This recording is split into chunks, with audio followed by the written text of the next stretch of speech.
En el principio era el Logos, la gran explosión, el primordial Om.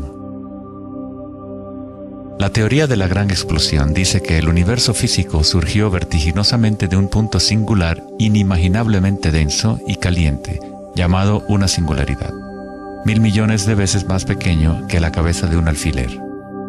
No dice el por qué ni el cómo. Cuanto más misterioso es algo, más asumimos que lo comprendemos.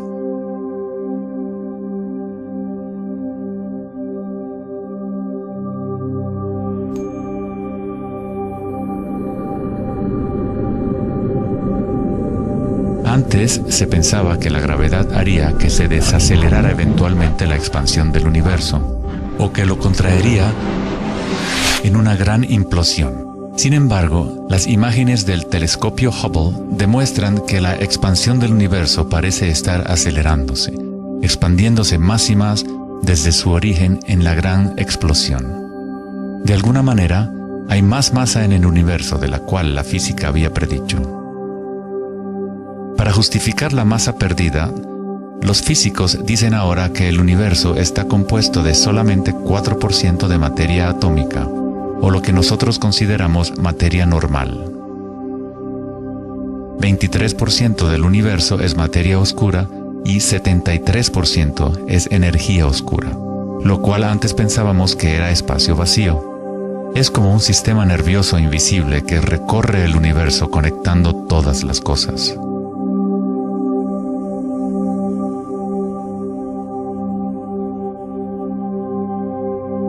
Los antiguos maestros védicos enseñaban Nada Brahma. El universo es vibración. El campo vibratorio es la raíz de toda experiencia espiritual e investigación científica verdaderas. En el mismo campo de energía que santos, budas, yogis, místicos, chamanes, sacerdotes y videntes han observado al observar en su interior.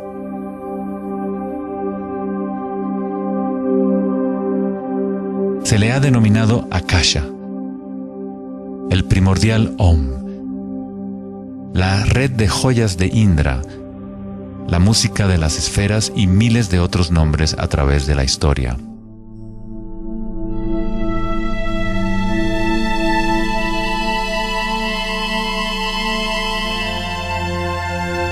Es la raíz común de todas las religiones. Y el vínculo entre nuestros mundos interiores y exteriores.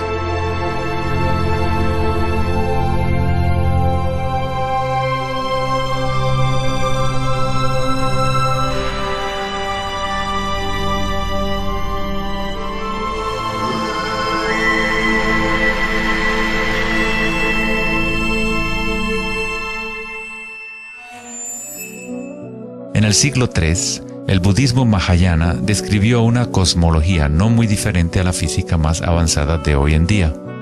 La red de joyas de Indra es una metáfora usada para describir una enseñanza védica mucho más antigua que ilustra la forma en que se teje la trama del universo.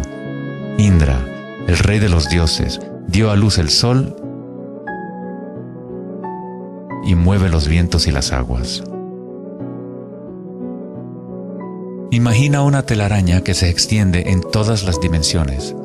Está formada por gotas de rocío y cada gota contiene el reflejo de todas las gotas de agua y en cada reflejo se advierte a la vez el reflejo de las gotas más minúsculas. Toda la telaraña continúa en esa misma representación hasta el infinito.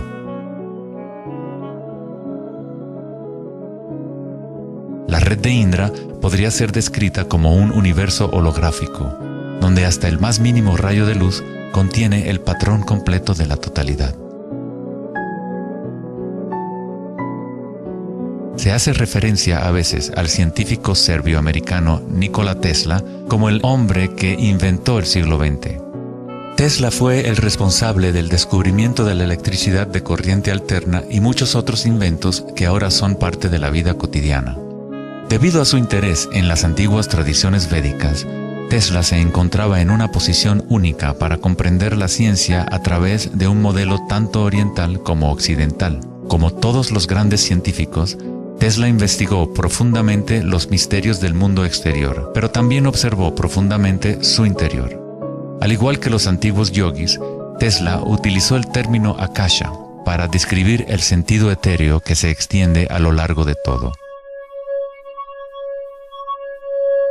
Tesla estudió con Swami Vivekananda, un yogi que trajo las enseñanzas antiguas de India al occidente. En las enseñanzas védicas, akasha es el espacio en sí, el espacio que los otros elementos llenan, que existe simultáneamente con la vibración. Son inseparables. Akasha es el yin del yang del prana.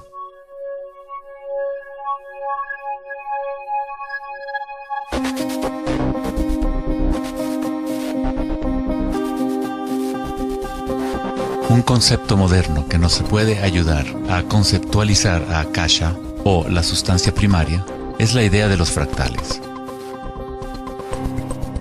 No fue sino hasta la década de los 80 que los avances en las computadoras nos permitieron visualizar y reproducir en realidad matemática los patrones de la naturaleza. El término fractal fue acuñado en 1980 por el matemático Benoit Mandelbrot, que estudió ciertas ecuaciones matemáticas simples de cuando se repiten, producen una serie interminable de cambios en las formas matemáticas o geométricas dentro de un marco limitado. Son limitadas, pero al mismo tiempo infinitas. Un fractal es una forma geométrica aproximada que se puede dividir en partes, cada una de las cuales es aproximadamente del tamaño de una copia reducida del patrón completo, una propiedad llamada autosemejanza. Los fractales de Mandelbrot han sido llamados las huellas digitales de Dios.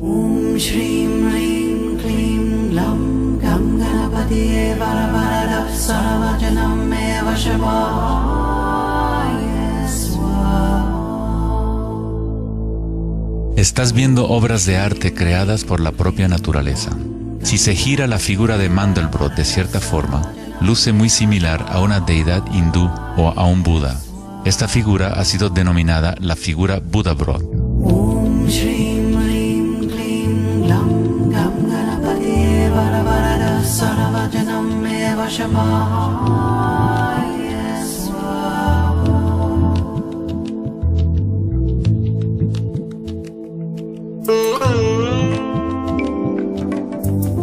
Si nos fijamos en algunas formas de arte y arquitectura antigua, veremos que los humanos hemos asociado la belleza y lo sagrado con patrones fractales desde hace ya mucho tiempo.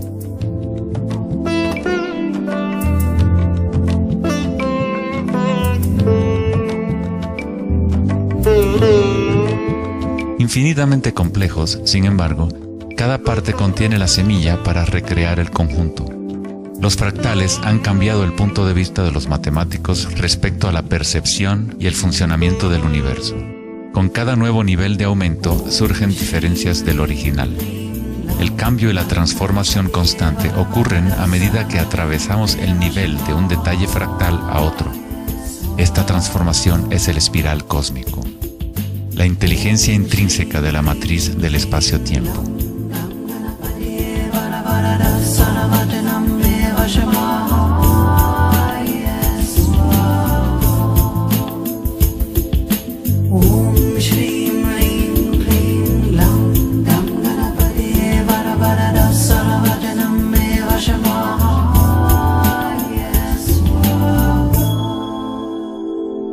Los fractales son caóticos en su esencia, contienen ruido y orden.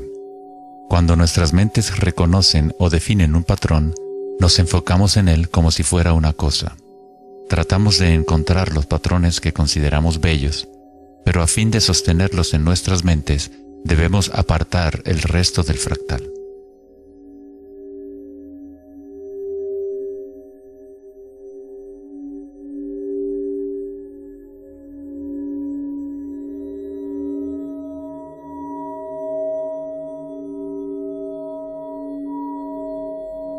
Comprender un fractal con los sentidos es limitar su movimiento. Toda la energía del universo es neutral, atemporal y carece de dimensiones. Nuestra propia creatividad y la capacidad de reconocimiento de patrones es la relación entre el microcosmos y el macrocosmos. el mundo eterno de las ondas y el sólido mundo de las cosas. La observación es un acto de creación a través de las limitaciones inherentes del pensamiento. Estamos creando la ilusión de solidez de las cosas al etiquetarlas y nombrarlas. El filósofo Kierkegaard dijo: si me nombras, me niegas. Al darme un nombre, una etiqueta, niegas las otras posibilidades que yo podría ser. Encasillas a la partícula en ser una cosa, al nombrarla, al concretarla, pero al mismo tiempo la estás creando, la defines para que exista. La creatividad es nuestra naturaleza más elevada. Con la creación de las cosas viene el tiempo, lo cual crea la ilusión de solidez.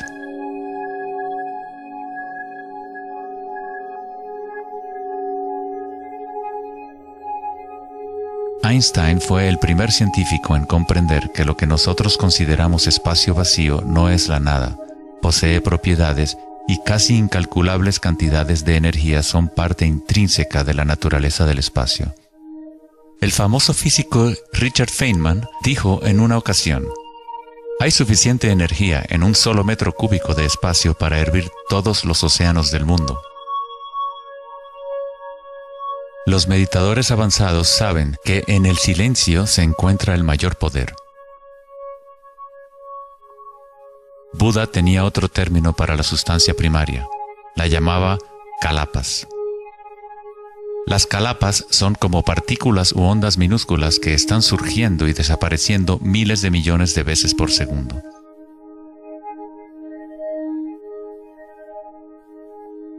En ese sentido, la realidad es como una serie de cuadros en una cámara holográfica moviéndose rápidamente para crear la ilusión de continuidad. Cuando la conciencia se queda completamente inmóvil, se comprende la ilusión, pues es la conciencia misma la que genera la ilusión.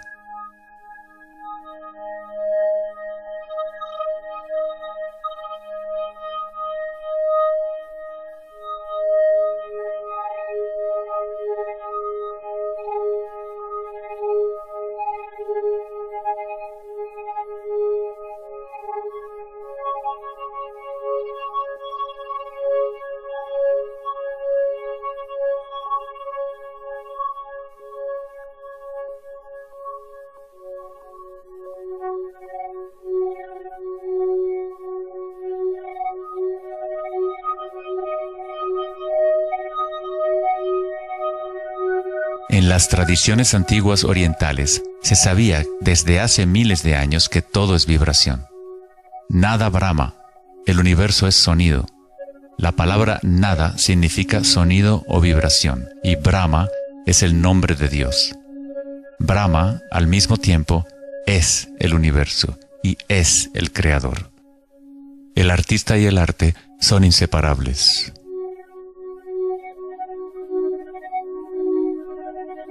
En los Upanishads, uno de los más antiguos registros de los seres humanos en la antigua India, se dice que Brahma, el creador, estaba sentado sobre una flor de loto, abrió los ojos y el mundo surgió.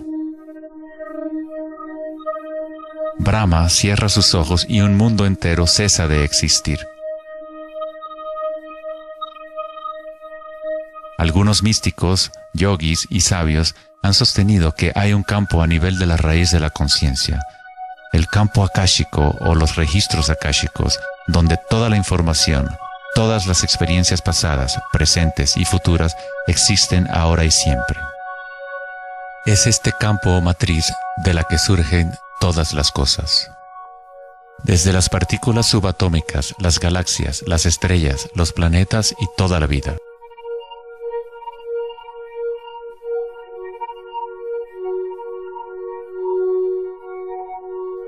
Nunca ves nada en su totalidad, ya que todo está formado de capas y capas de vibración y está constantemente cambiando. Intercambio de información con Akasha. Un árbol bebe del sol, del aire, de la lluvia y de la tierra.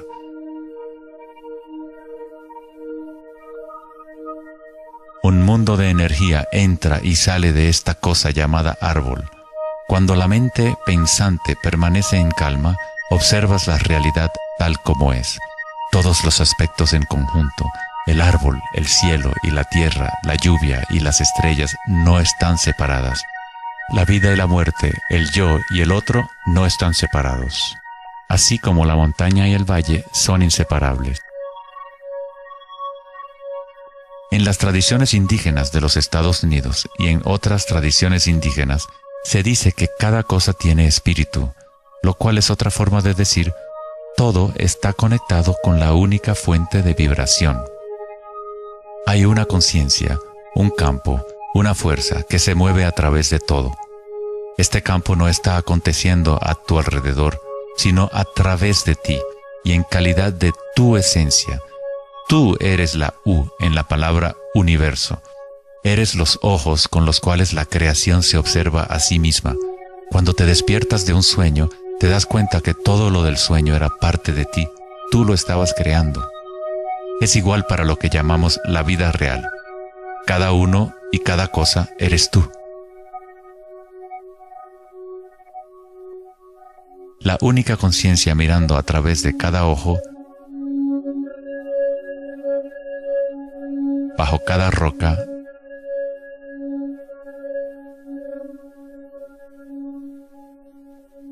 dentro de cada partícula.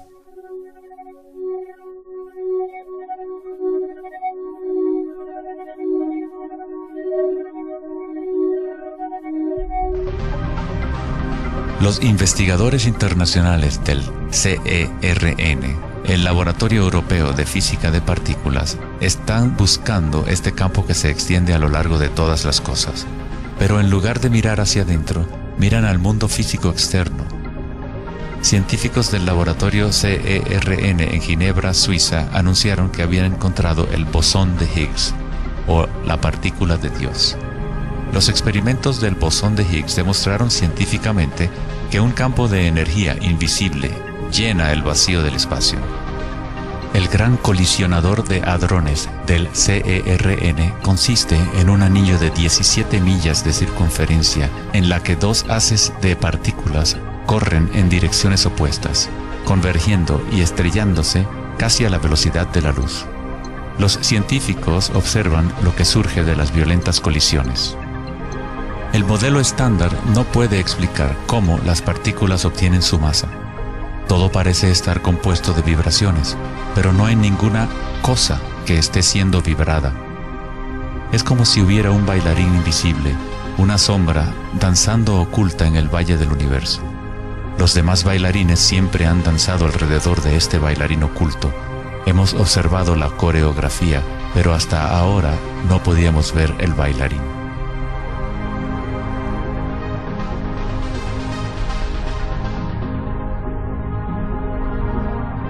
La denominada partícula de Dios, las propiedades de la materia básica del universo, el núcleo de toda la materia que constituiría la masa y la energía inexplicable que acciona la expansión del universo.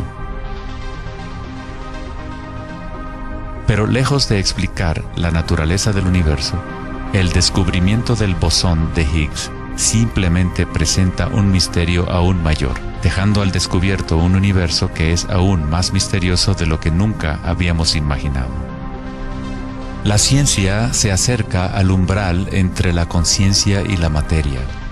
El ojo con el cual observamos el campo primordial y el ojo con el cual el campo nos observa son uno y el mismo.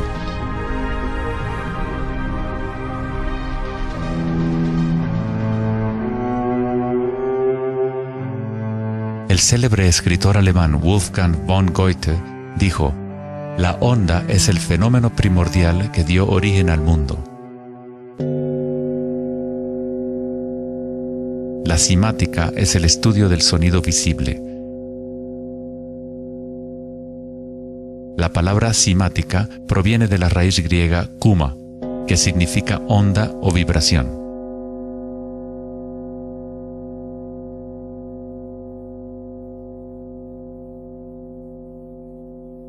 Uno de los primeros científicos occidentales que estudió con seriedad el fenómeno de las ondas fue Ernst Chladni, un músico y físico alemán que murió en el siglo XVIII.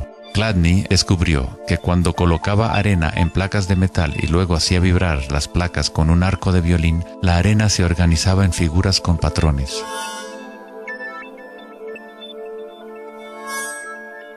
Diferentes formas geométricas aparecían dependiendo de la vibración producida. Chladni registró un catálogo completo de estas formas que se conocen como las figuras de Chladni. Muchos de estos patrones se pueden encontrar en todo el mundo de la naturaleza. Es el caso de las marcas distintivas de la tortuga o los patrones de manchas del leopardo.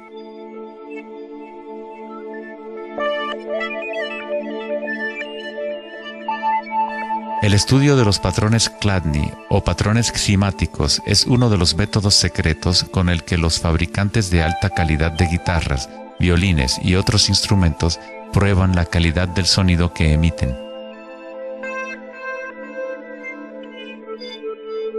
Hans Jenny expandió el trabajo de Chladni en los años 60 usando varios líquidos y amplificación electrónica para generar frecuencias de sonido, y así acuñó el término cimática.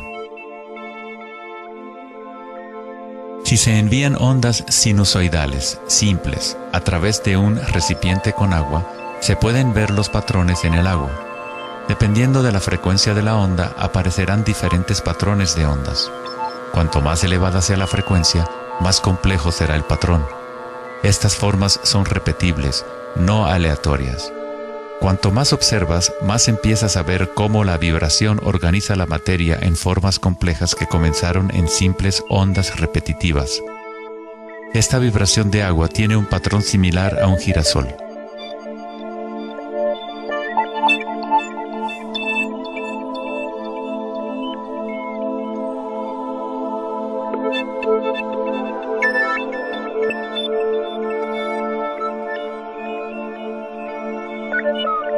Tan solo cambiando la frecuencia de sonido se obtiene un patrón diferente.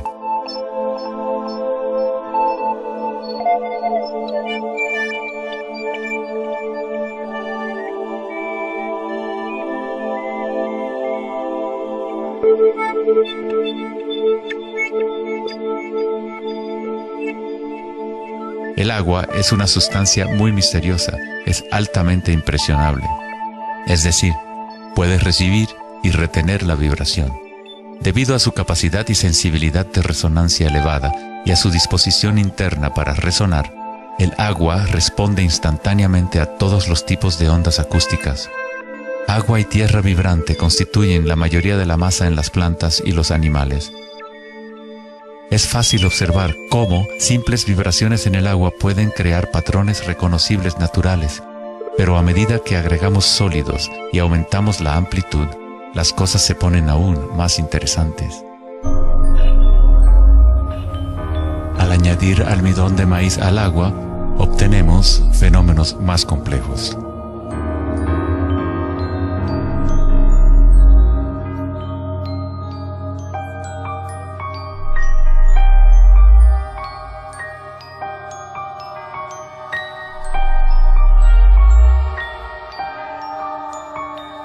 Tal vez, los principios de la vida en sí se pueden observar conforme las vibraciones mueven la burbuja de almidón de maíz en lo que parece ser un organismo en movimiento. El principio que anima el universo se describe en todas las grandes religiones usando las palabras que reflejan los conocimientos de ese momento en la historia. En el idioma de los incas, el imperio más grande de la América precolombina, la palabra para cuerpo humano es Alpacamasca, lo que significa literalmente tierra viviente.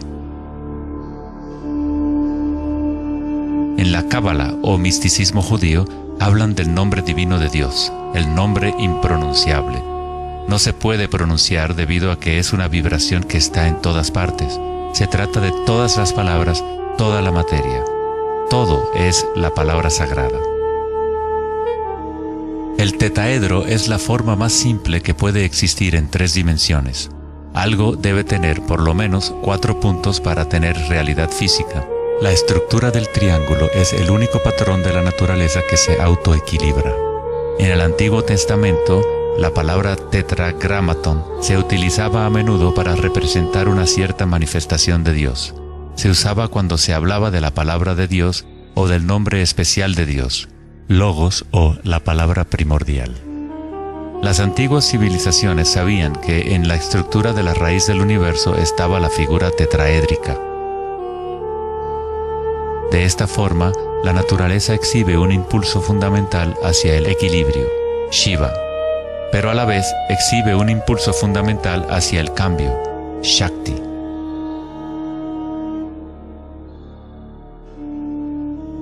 En la Biblia, el Evangelio de Juan dice comúnmente, en el principio era la palabra, pero en el texto original el término utilizado fue logos. El filósofo griego Heráclito, quien vivió alrededor de 500 años antes de Cristo, se refirió al logos como algo fundamentalmente incognoscible, el origen de toda repetición, patrón y forma. Los filósofos estoicos que siguieron las enseñanzas de Heráclito identifican el término con el principio inspirador divino que impregna el universo.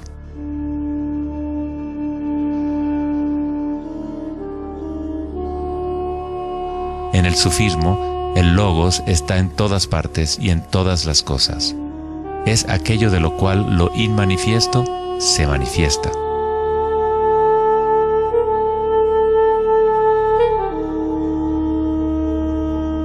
En la tradición hindú, Shiva Nataraja significa literalmente Señor de la danza. El cosmos entero danza al tambor de Shiva.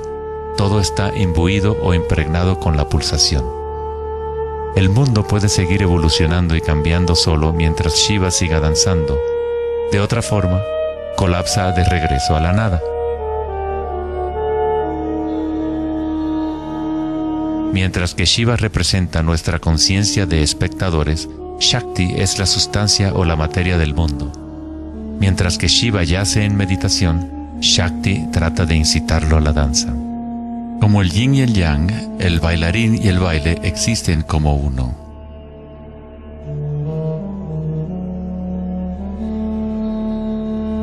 Logos también significa verdad inocultable.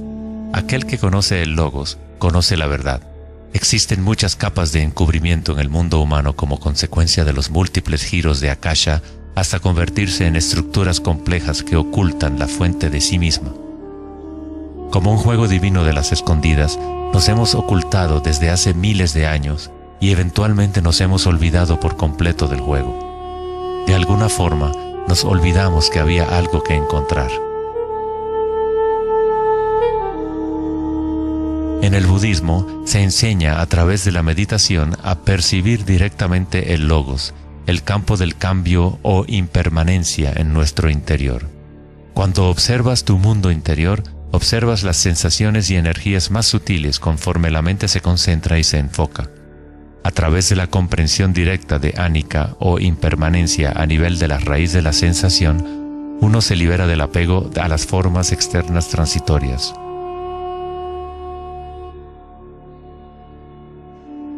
Una vez que tomamos conciencia de que hay un campo vibratorio que es la raíz común de todas las religiones, ¿cómo podemos decir mi religión? O este es mi Om primordial, mi campo cuántico.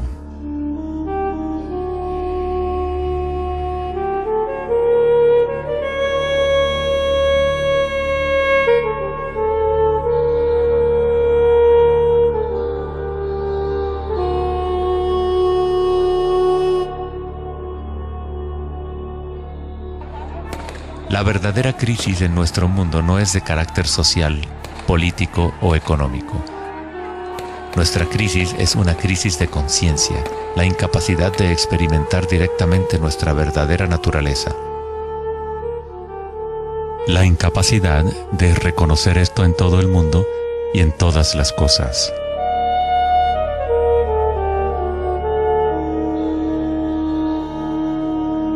En la tradición budista, el bodhisattva es la persona con una naturaleza búdica despierta. Un bodhisattva se compromete a ayudar a despertar a cada ser en el universo, comprendiendo que solo hay una conciencia. Para despertar el verdadero ser, uno debe despertar a todos los seres.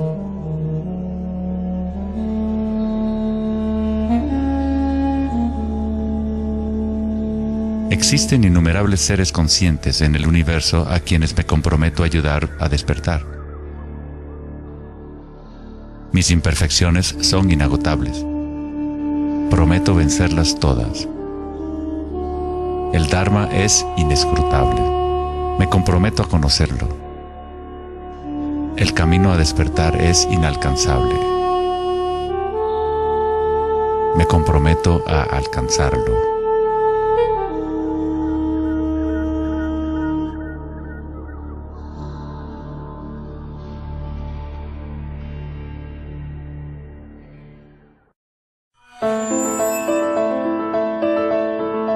El filósofo Platón, partidario de Pitágoras, insinuaba enigmáticamente que había una llave de oro que unificaba todos los misterios del universo. Esta es la llave de oro a la que regresaremos una y otra vez a lo largo de nuestra exploración. La llave de oro es la inteligencia del Logos, la fuente del Om primordial. Se podría decir que es la mente de Dios. Con nuestros limitados sentidos, estamos observando solo la manifestación externa de la mecánica oculta de la autosemejanza. La fuente de esta simetría divina es el misterio más grande de nuestra existencia. Muchos de los pensadores monumentales de la historia, como Pitágoras, Kepler, Leonardo da Vinci, Tesla y Einstein, han llegado al umbral del misterio. Einstein dijo: "Lo más bello que podemos experimentar es lo misterioso. Es la fuente de cualquier arte y ciencia verdadera". Aquel que no conoce esta emoción, que no hace pausa para maravillarse y quedarse absorto en admiración, es como si estuviera muerto. Sus ojos están cerrados. Estamos en la posición de un niño pequeño entrando a una gran biblioteca llena de libros en muchos idiomas diferentes. El niño sabe que alguien debe haber escrito esos libros. No sabe cómo. No entiende los idiomas en que están escritos. El niño sospecha ligeramente que hay un orden misterioso en la disposición de los libros, pero no sabe cuál es. A mí me parece que esa es la actitud, inclusive del ser humano más inteligente, hacia Dios. Vemos un universo maravillosamente ordenado que obedece ciertas leyes. Nuestras mentes limitadas no pueden comprender la misteriosa fuerza que mueve las constelaciones. Todo científico que observa detenidamente el universo y todo místico que observa profundamente su interior se encuentra tarde o temprano, cara a cara, con la misma cosa: la espiral primordial.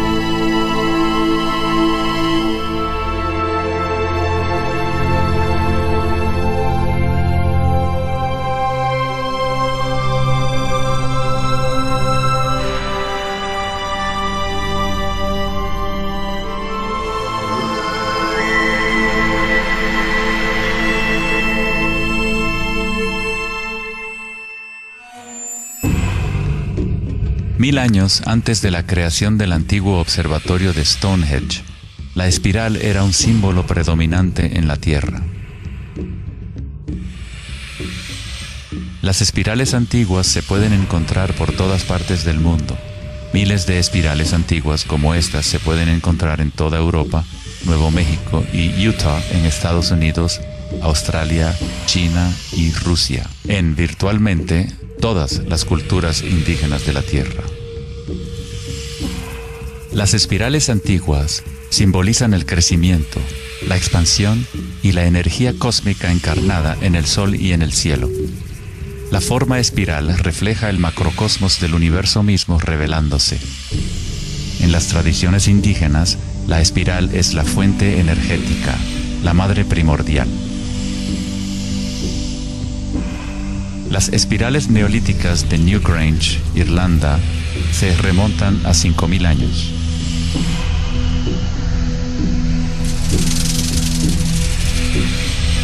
tienen 500 años más que la Gran Pirámide de Giza y son igual de enigmáticas ante los observadores modernos.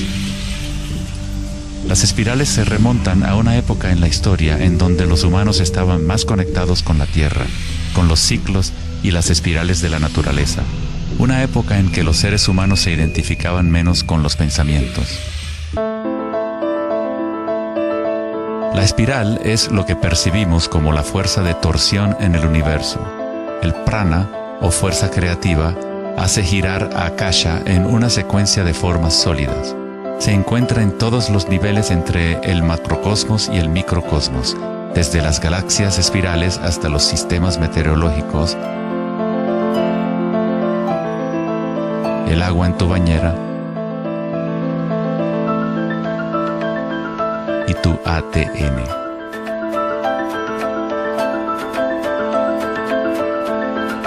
En la experiencia directa de tu propia energía, la espiral primordial no es una idea, sino más bien lo que hace posible toda condición e idea.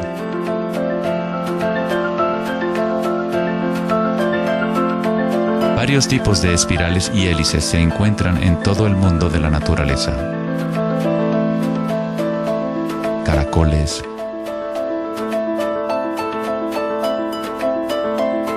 corales marinos,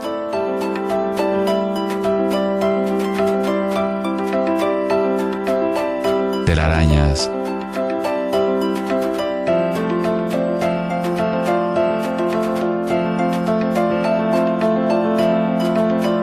fósiles.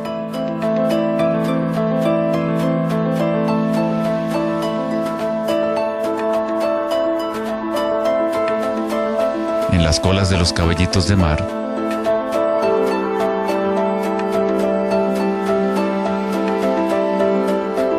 y en las conchas. Muchas espirales en la naturaleza se pueden observar como espirales logarítmicas o espirales en crecimiento. A medida que avanzas desde el centro de la espiral, las secciones son exponencialmente más grandes. Al igual que la red de joyas de Indra, las espirales logarítmicas son autosemejantes u holográficas, de manera que las características de cada parte reflejan el conjunto. Hace 2400 años, en la antigua Grecia, Platón consideraba la proporción geométrica continua como el vínculo cósmico más profundo. La sección áurea, o número áureo, o proporción divina, era el secreto más grande de la naturaleza. La sección áurea puede expresarse como la relación de A más B a es igual a la relación de A B. Para Platón, el alma del mundo se vincula en una sola resonancia armónica. El mismo patrón pentagonal que existe en una estrella de mar o en una rebanada de quimbombo se puede observar en la trayectoria del planeta Venus trazada en el cielo nocturno durante un periodo de 8 años.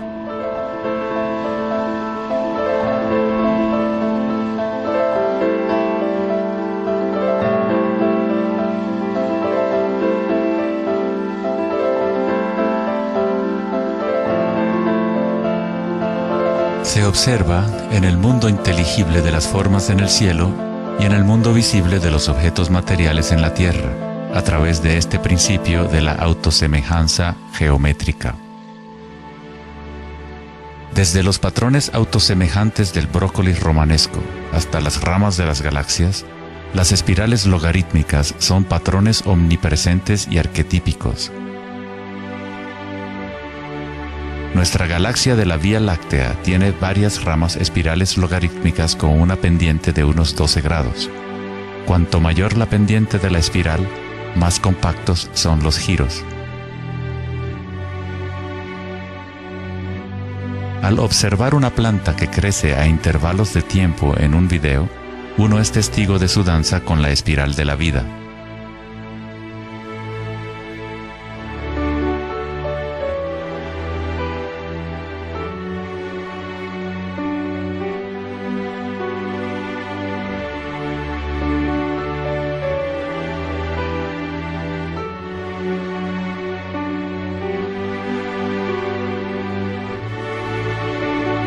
Una espiral dorada es una espiral logarítmica que crece hacia afuera, siguiendo el factor de la sección áurea. La sección áurea es una relación matemática especial que aparece una y otra vez en la naturaleza. El patrón que se observa a continuación se denomina la serie de Fibonacci o la secuencia de Fibonacci. La serie de Fibonacci se desarrolla de tal manera que cada número es la suma de los dos números anteriores. El matemático y astrónomo alemán Kepler descubrió que patrones autosemejantes de espirales son observables de la manera en la cual las hojas están dispuestas en los tallos de las plantas, o en el orden de los pétalos y los capullos de las flores. Leonardo da Vinci observó que el espacio en las hojas tenía a menudo forma de patrones espirales. Estos patrones se llaman filotaxis o patrones de disposición de las hojas.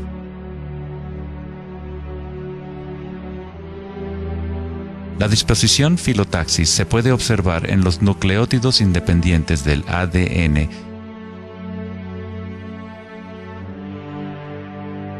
y en todo, desde los árboles genealógicos de conejos reproductores hasta en las piñas del pino, de los cactus a los copos de nieve, y en organismos simples como las diatomeas. Las diatomeas son uno de los tipos más comunes de fitoplancton, organismos unicelulares que sirven de alimento a numerosas especies en la cadena alimenticia.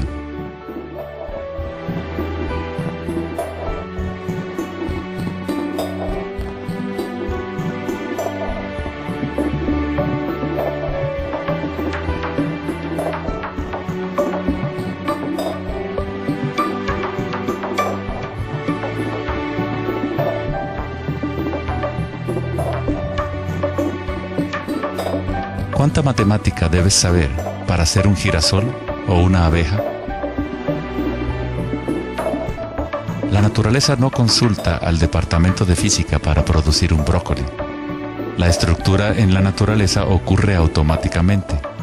Los científicos en el campo de la nanotecnología utilizan el término autoensamblaje para describir la forma en la cual se forman los complejos como en la fase inicial de la formación hexagonal de ADN. En la ingeniería de la nanotecnología, los nanotubos de carbono se componen de una disposición similar de materiales. La naturaleza hace este tipo de geometría una y otra vez sin esfuerzo, automáticamente, sin una calculadora. La naturaleza es precisa y extremadamente eficiente. Según el famoso arquitecto y autor Buckminster Fuller, estos patrones son una función del espacio-tiempo. El ADN y el panal de abejas tienen esa forma por la misma razón que una burbuja es redonda. Es la forma más eficiente que requiere la menor cantidad de energía. El espacio en sí tiene una forma y permite solo ciertas configuraciones de la materia, siempre volviendo a lo más eficiente. Estos patrones son la forma más fuerte y eficiente de construir estructuras arquitectónicas como las cúpulas geodésicas.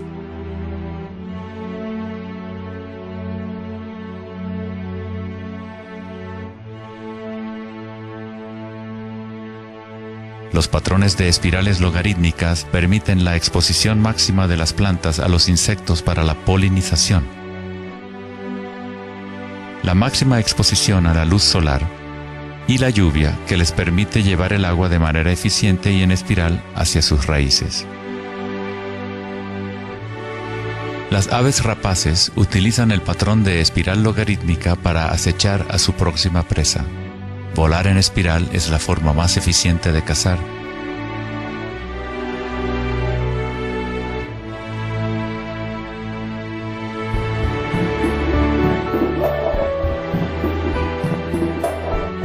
Nuestra capacidad de observar el akasha danzando la espiral de la vida hacia una forma material se relaciona con la habilidad de percibir la belleza y la simetría en la naturaleza.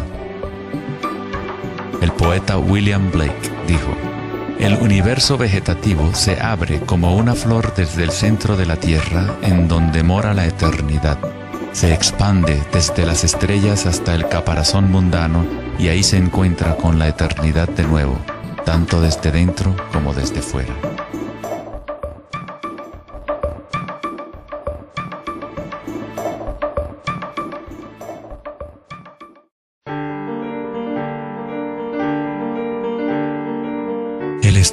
los patrones en la naturaleza no es algo familiar en el mundo occidental, pero en la antigua China, esta ciencia es conocida como Li.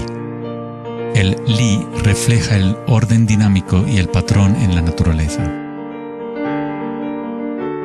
Pero no es considerado algo estático, congelado o inmutable como un mosaico. Es un patrón dinámico que se materializa en todos los seres vivos.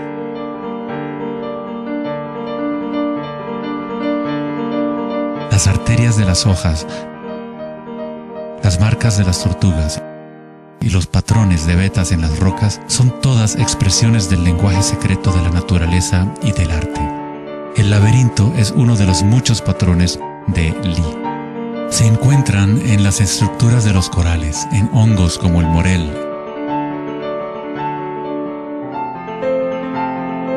en coles y en el cerebro humano. El patrón celular es otro patrón común en la naturaleza. Existe una gran variedad de diferentes estructuras celulares, pero todas tienen un orden similar definido según su propósito y función.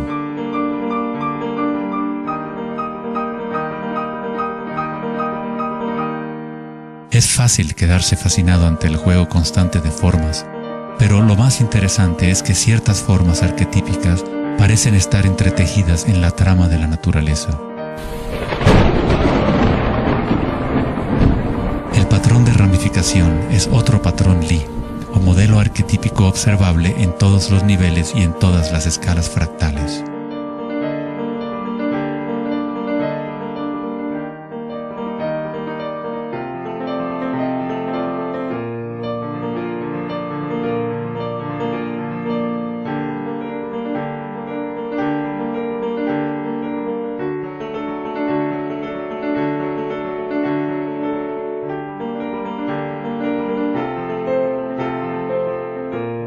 Tomemos, por ejemplo, esta imagen increíble de una simulación de computadora conocida como la simulación del milenio, que muestra la distribución de la materia oscura en el universo local. Fue creada por Max Planck Society en Alemania. La materia oscura es lo que antes considerábamos espacio vacío. Es como un sistema nervioso invisible que recorre todo el universo.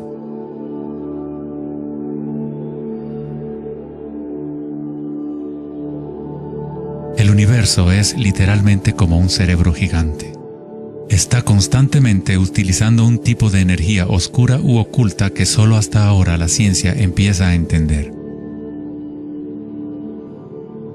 A través de esta red inmensa, la insondable energía se mueve proporcionando el impulso para la expansión y el crecimiento del universo.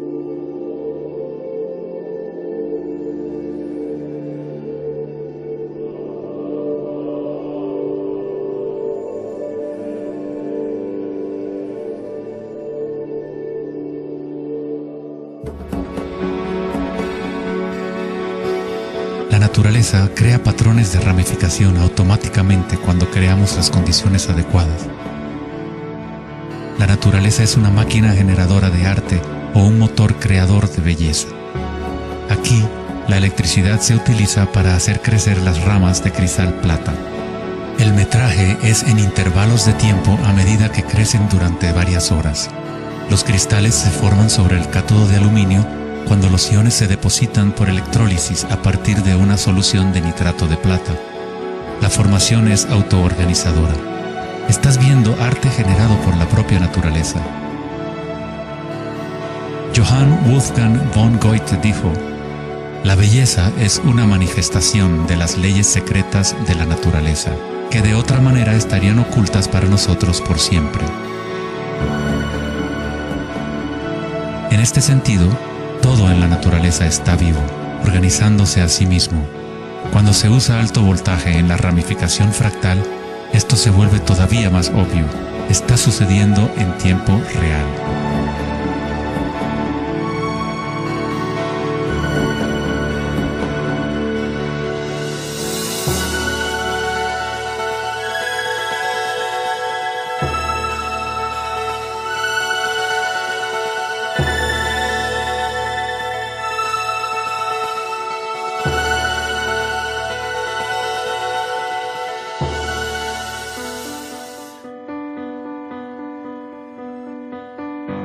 En el cuerpo humano se encuentran patrones y estructuras ramificadas por todas partes.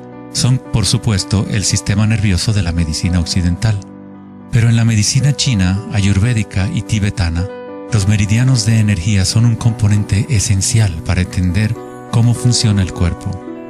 Los nadis o meridianos de energía forman estructuras ramificadas. Una autopsia no revelará los chakras o nadis, pero eso no quiere decir que no existen. Es necesario refinar las herramientas que usamos para poder observar. En primer lugar, debes aprender a acallar tu mente. Solo entonces podrás ver estas cosas primero en tu interior. En la teoría eléctrica, cuanta menos resistencia haya en un cable, más fácilmente puede transportar energía. Al cultivar la ecuanimidad a través de la meditación, se crea un estado de no resistencia en tu cuerpo. Prana o chi, o energía interna, es simplemente tu vitalidad interior. Lo que sientes cuando tomas conciencia desde el interior del cuerpo. Los hilos sutiles de tu cuerpo que transportan el prana, los nadis, logran mover más y más energía pránica a través de los chakras. El cableado se hace más fuerte a medida que lo usas, pues permites que la energía fluya. Donde quiera que haya conciencia, el chi o energía comenzará a fluir y prosperarán las conexiones físicas. En el sistema nervioso y el cerebro, los patrones físicos de cableado se establecen por repetición. Si prestas atención continuamente a lo que está en tu interior y reduces la resistencia a las sensaciones que están experimentando, incrementas tu capacidad energética.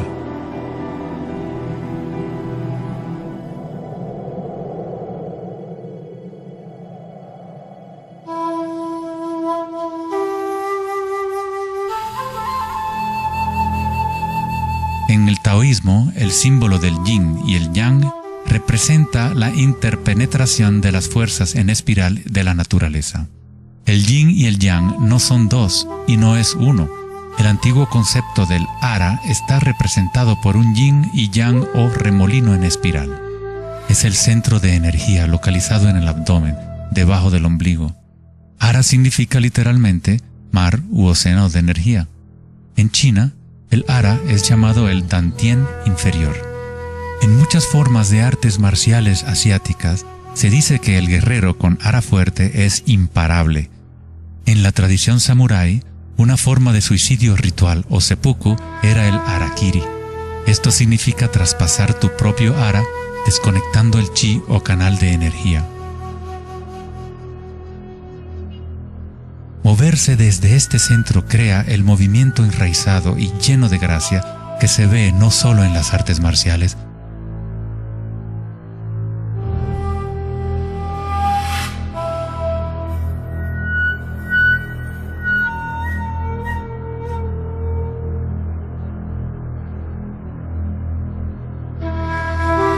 sino en grandes golfistas,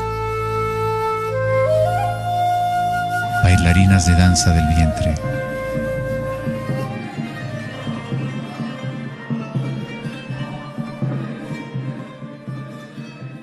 Y derviches giradores sufíes. La esencia del ara es la cultura de la conciencia disciplinada, enfocada en un solo punto, la quietud del ojo del huracán.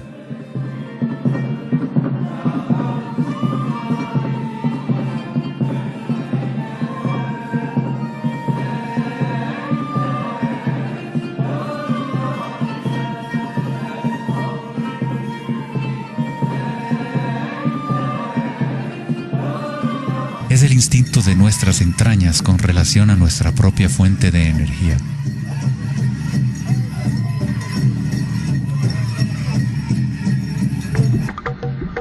Una persona con buena ara está conectada con la tierra y con la sabiduría intuitiva que conecta a todos los seres.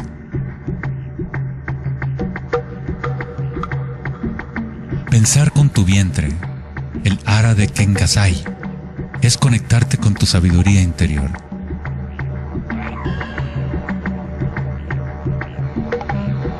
Los antiguos aborígenes australianos se concentraban en la misma zona justo debajo del ombligo.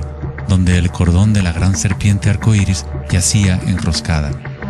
Una vez más, una representación de energía evolutiva en la humanidad. No es casualidad que es en el ara donde comienza la nueva vida.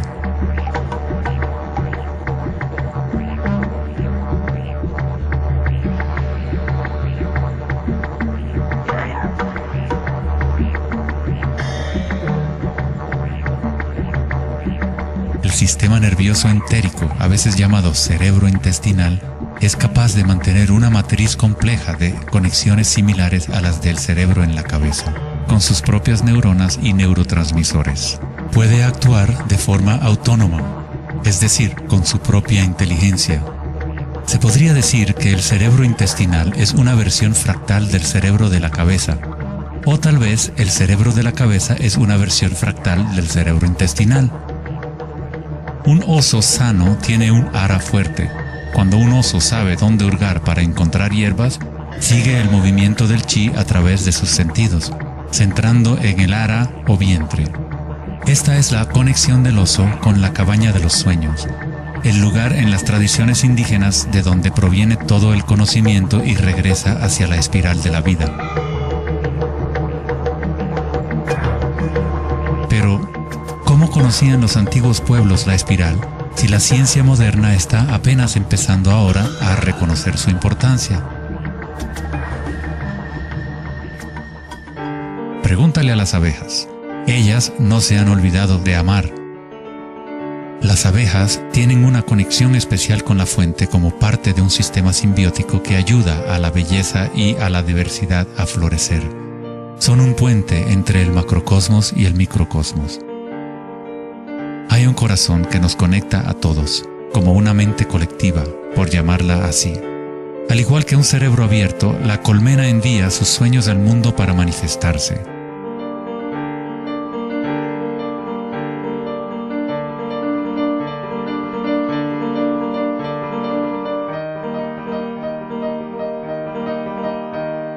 En la naturaleza, muchas criaturas saben cómo actuar en el unísono para moverse con un solo espíritu, en una sola dirección.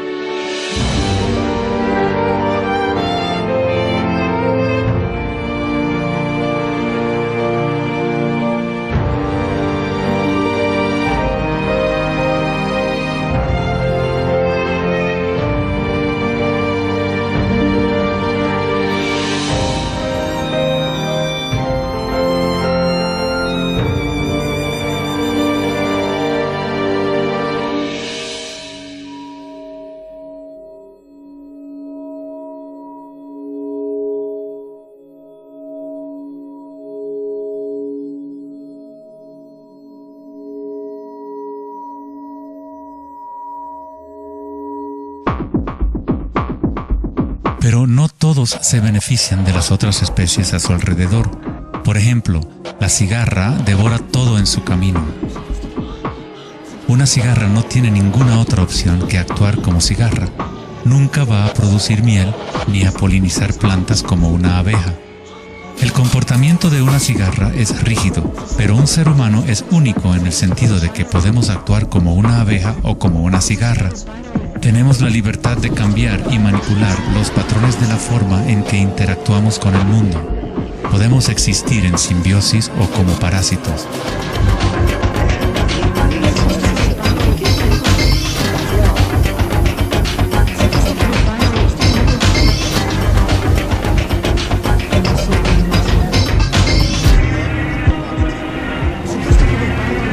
Hoy en día, los seres humanos tratan de entender la espiral con la mente racional, pero nunca ha sido el pensamiento el que nos conecta con la espiral de la vida. Siempre hemos estado conectados.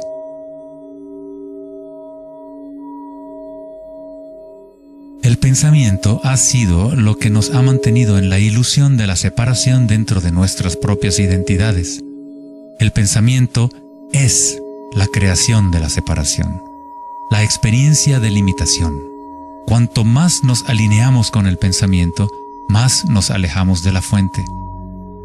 Las culturas antiguas menos orientadas al pensamiento se alineaban con la espiral de una manera más directa y personal de lo que nosotros hacemos hoy en día. En la antigua India, el Kundalini es una representación de la propia energía interior que se mueve a lo largo de la columna vertebral en un patrón en forma de serpiente o hélice.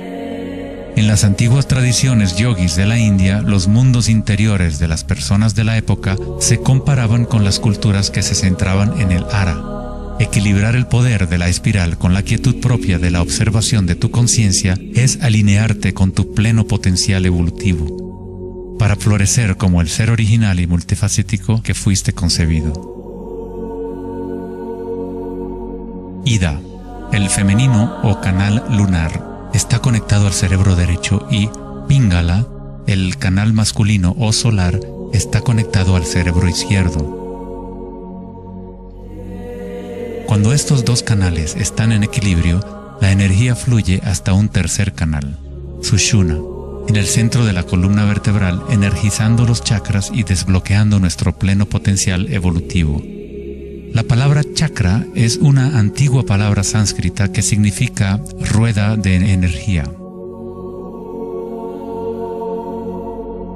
El Kundalini es nada menos que la espiral primordial que, como una danza, hace emerger tu vida humana a la existencia. Es un orden diferente de energía al que normalmente conocemos, como un puente de materia bruta para las energías más sutiles. Tú eres ese puente. El Kundalini no es una energía que pueda ser forzada a través de la voluntad, el esfuerzo ni la fricción. Es similar a cultivar una flor. Todo lo que podemos hacer como buenos jardineros es preparar la tierra y las condiciones adecuadas y luego dejar que la naturaleza siga su curso. Si obligas a una flor a florecer prematuramente, la destruyes. La flor crece con su propia inteligencia, con su propia guía de organización. La mentalidad egoica que se obsesiona con el mundo exterior es lo que te impide experimentar tu verdadera naturaleza vibratoria.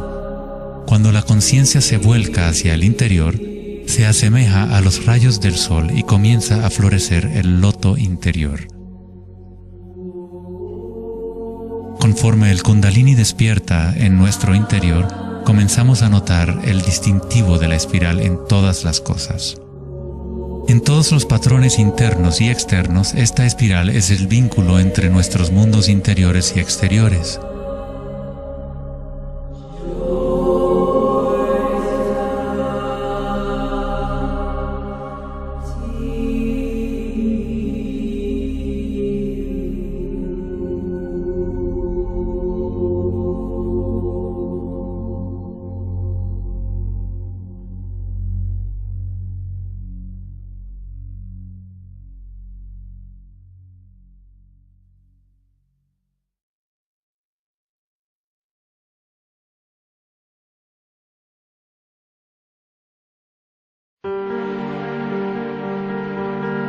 Antes de los albores de la civilización occidental y del lenguaje escrito, la ciencia y la espiritualidad no eran dos cosas separadas. En las enseñanzas de las grandes tradiciones antiguas, la búsqueda externa de conocimiento y certeza era compensada por un sentimiento interior de impermanencia y comprensión intuitiva de la espiral del cambio. A medida que el pensamiento científico se hizo más predominante y la información se fue multiplicando, comenzó la fragmentación en nuestros sistemas de conocimiento. El incremento de la especialización significaba que menos personas eran capaces de ver el panorama general, de sentir e intuir la estética del sistema en su conjunto. Nadie se preguntaba, ¿será que todo este razonamiento es bueno para nosotros? La sabiduría antigua está aquí entre nosotros, oculta a plena vista. Pero estamos demasiado preocupados con nuestros pensamientos como para reconocerla. Esta sabiduría olvidada es la manera de restablecer el equilibrio entre lo interno y lo externo, el yin y el yang, entre la espiral del cambio y la quietud de nuestro centro.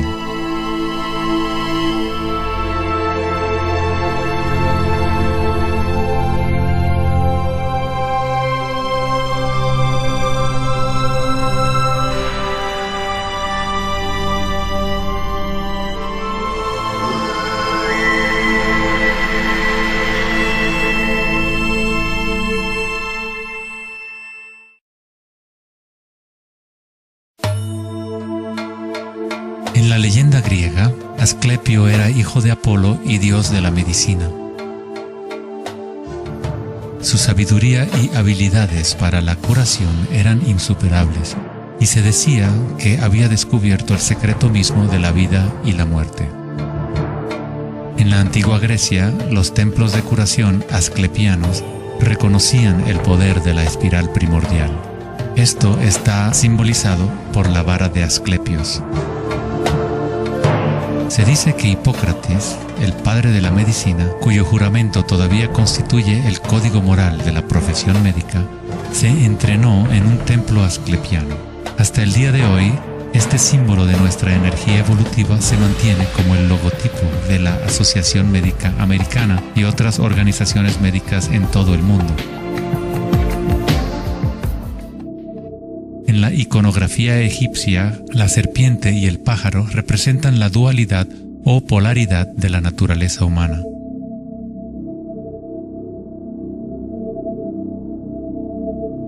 La serpiente en dirección descendiente es la espiral manifestada y la energía evolutiva del mundo.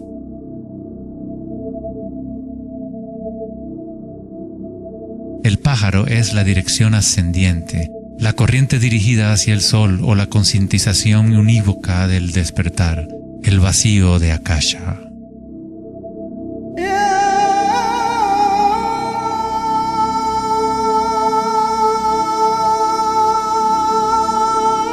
Faraones y dioses son representados con su energía despierta, en donde la serpiente Kundalini asciende por la columna vertebral y traspasa el chakra ajna entre los ojos. Esto se denomina el ojo de Horus. En la tradición hindú, el bindi también representa el tercer ojo, la conexión divina con el espíritu.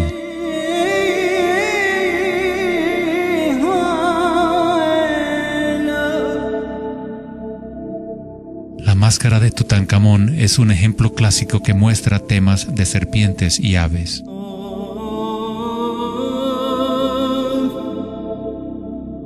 Las tradiciones mayas y aztecas combinan a la serpiente y al pájaro en un solo dios, Quetzalcóatl o Kukulcán. El dios de la serpiente alada representa la conciencia evolutiva despierta o el Kundalini despierto. La persona que despierta a Quetzalcóatl en su interior es una manifestación viviente de lo divino. Se dice que Quetzalcóatl o la energía de la serpiente regresará al final de los tiempos.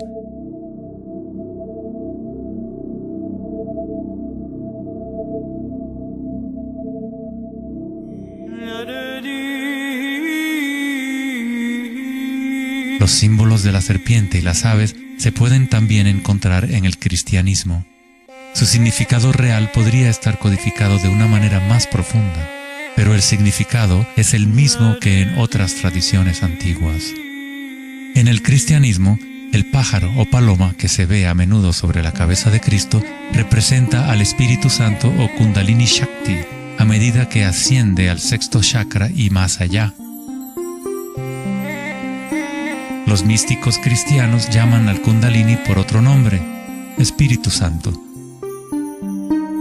En Juan 3:14 dice: así como Moisés levantó la serpiente en el desierto, así también es necesario que el Hijo del Hombre sea levantado. Jesús y Moisés despertaron su energía Kundalini, trayendo el despertar de la conciencia a las fuerzas inconscientes reptilianas que rigen los deseos del ser humano. Se dice que Jesús pasó 40 días y 40 noches en el desierto, durante los cuales fue tentado por Satanás. De igual forma, Buda fue tentado por Mara cuando estaba sentado en busca de la iluminación bajo el árbol Bodhi o árbol de la sabiduría. Tanto Cristo como Buda tuvieron que alejarse de la tentación de los placeres sensoriales y mundanos.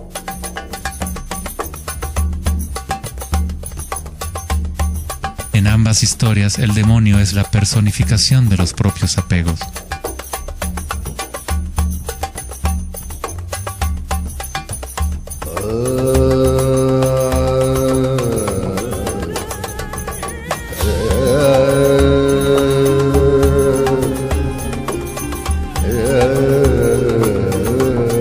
Si leemos la historia de Adán y Eva a través de la luz de las tradiciones védicas y egipcias, descubrimos que la serpiente que vigila el árbol de la vida es el Kundalini.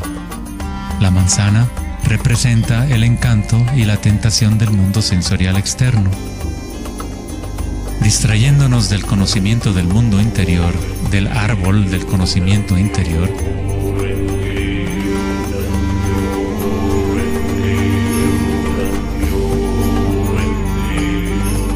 el árbol es simplemente la red de nadis o meridianos de energía dentro de nosotros mismos, que forma literalmente estructuras ramificadas por todo el cuerpo. En nuestra búsqueda egoica de gratificación externa, nos hemos separado del conocimiento del mundo interior, de nuestra conexión a Akasha y a la fuente de la sabiduría.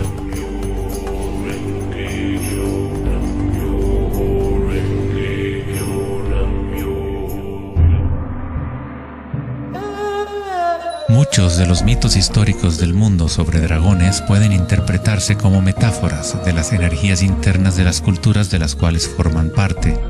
En China, el dragón sigue siendo un símbolo sagrado que representa la felicidad. Al igual que los faraones egipcios, los antiguos emperadores chinos que habían despertado sus energías evolutivas fueron representados por la serpiente alada o dragón. El tótem real del emperador de Jade o el emperador celestial muestra un balance similar a los canales de Ida y Pingala. El yin y el yang del taoísmo es el despertar del centro pineal, o como lo denomina el taoísmo, el Dantien superior.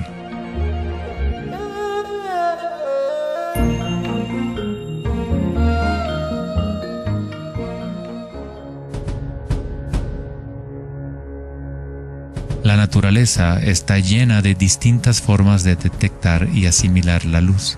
Por ejemplo, un erizo de mar puede, en verdad, ver con su cuerpo espinado que actúa como un gran ojo.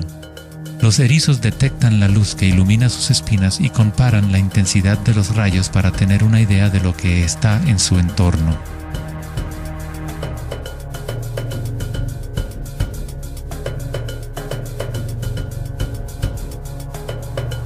Las iguanas verdes y otros reptiles tienen un ojo parietal o glándula pineal en la parte superior de la cabeza que utilizan para detectar depredadores desde arriba.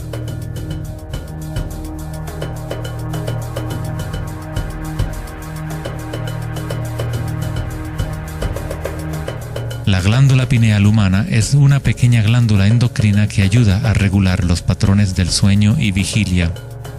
A pesar de que está oculta profundamente en la cabeza, la glándula pineal es sensible a la luz. El filósofo Descartes reconoció que el área de la glándula pineal o tercer ojo era la interfase entre la conciencia y la materia. Casi todo es simétrico en el cuerpo humano. 2 ojos, 2 oídos, 2 fosas nasales. Incluso el cerebro tiene 2 hemisferios. Pero hay un área en el cerebro que no se duplica. Es el área de la glándula pineal y el centro energético que lo rodea. En un nivel físico, ahí se forman naturalmente moléculas únicas como el DMT. El DMT también se forma naturalmente en el momento del nacimiento y en el momento de la muerte, actuando literalmente como un puente único entre el mundo de los vivos y de los muertos. El DMT se produce de forma natural en los estados de meditación profunda o samadhi o a través de medios enteógenos. Por ejemplo, la ayahuasca es usada en tradiciones chamánicas de América del Sur para eliminar el velo entre los mundos internos y externos. La palabra pineal en sí tiene la misma raíz que la piña del pino, pues la glándula pineal representa un patrón espiral de filotaxis similar. Este modelo, que también conocido como flor del patrón de vida, es común en obras de arte antiguas que representan seres iluminados o despiertos.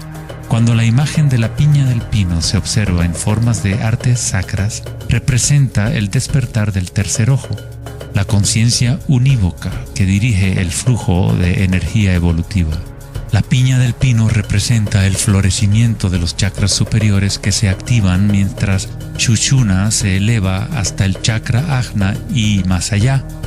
En la mitología griega, los seguidores de Dionisio llevaban una panícula o báculo gigante, envuelto en hojas enredadera en espiral y una piña de pino en el extremo superior. Una vez más, representa la energía de Dionisio o Kundalini Shakti, mientras asciende por la columna vertebral al cuerpo pineal del sexto chakra. En el corazón del Vaticano, tal vez esperarías ver una gigantesca escultura de Jesús o María, y en su lugar hay una estructura de piña de pino gigante, lo que indica que en la historia cristiana pudo haber habido conocimiento de los chakras y el Kundalini, pero por alguna razón se mantuvo oculto de las masas. La explicación oficial de la Iglesia es que la piña del pino es un símbolo de regeneración y representa la nueva vida en Cristo.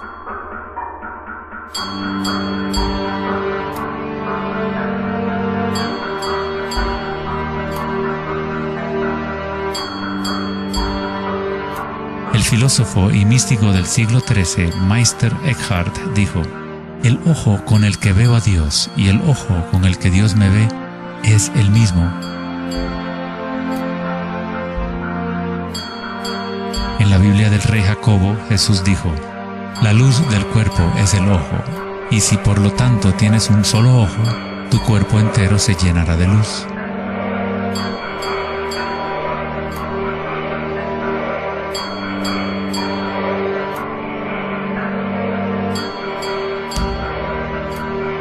Buda dijo: "El cuerpo es el ojo". En estado de Samadhi, uno es a la vez el observador y el observado. Somos el universo consciente de sí mismo.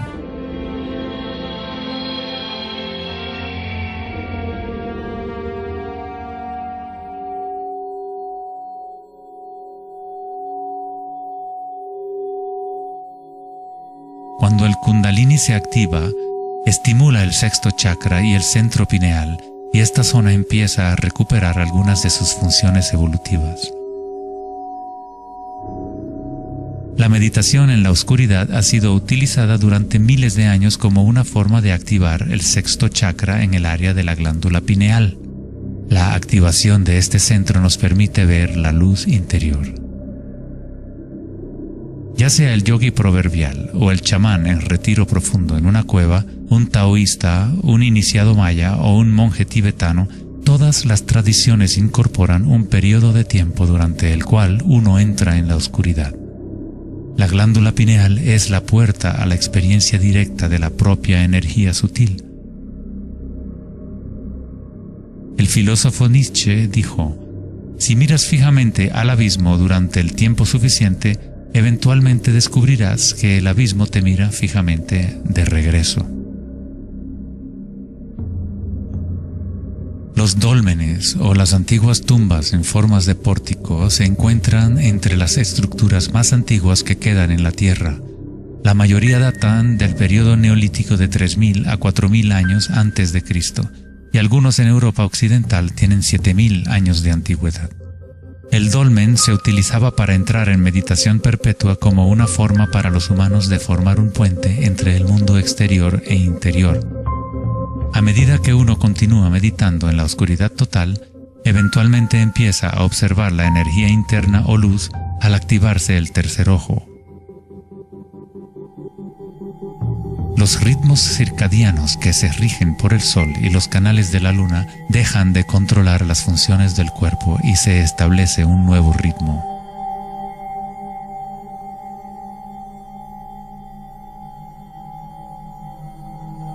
El séptimo chakra ha sido representado por el símbolo Om desde hace miles de años, un símbolo construido por signos sánscritos que representan los elementos.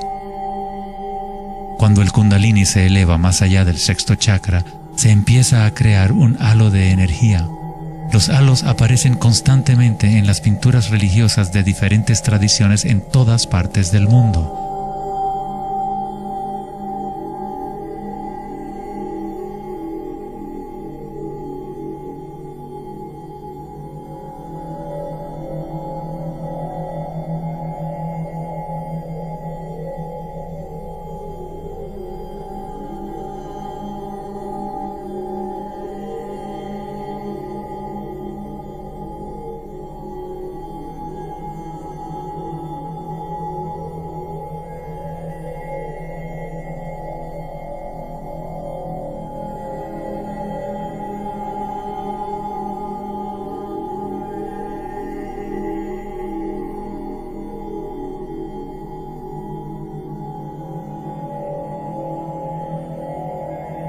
El halo, o la imagen de un distintivo energético alrededor de un ser despierto, es común en virtualmente todas las religiones, en todas partes del mundo.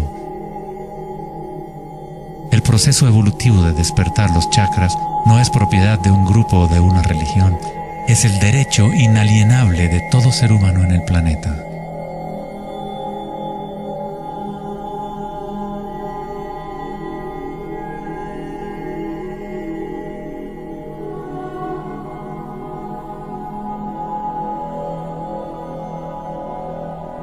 El chakra de la corona es la conexión con lo divino, aquello que está más allá de la dualidad, más allá del nombre y la forma. Akenatón fue un faraón cuya esposa era Nefertiti. Era llamado el Hijo del Sol. Él descubrió Atón, o la palabra de Dios en su interior, uniendo el Kundalini y la conciencia.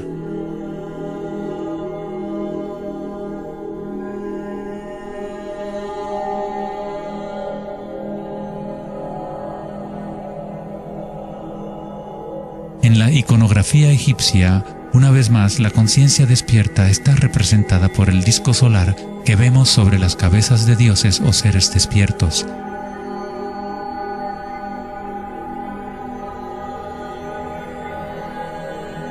En las tradiciones hindú y yógica, se denomina Sahasrara a ese halo, el loto de 1000 pétalos.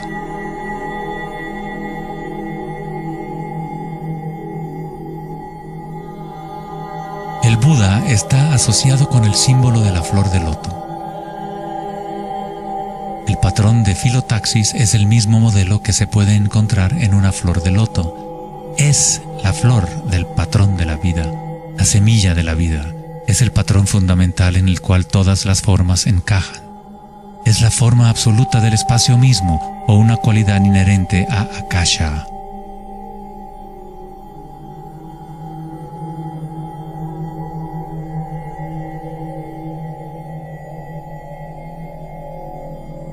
En un momento de la historia, el símbolo de la flor de la vida predominaba por toda la tierra. La flor de la vida se encuentra custodiada por leones en lugares más sagrados de China y otras partes de Asia.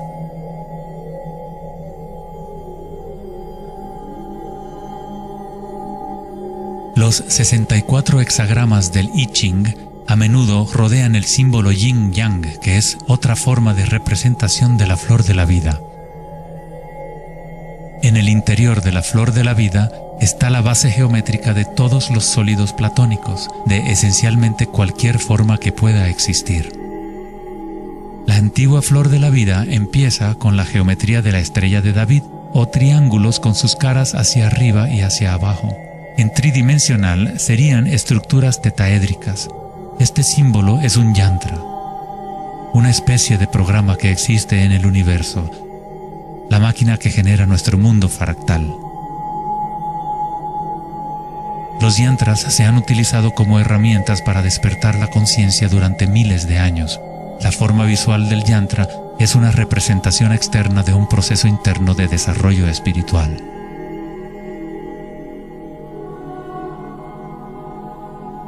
Es la música oculta del universo hecha visible, compuesto por la intersección de formas geométricas y patrones de interferencia.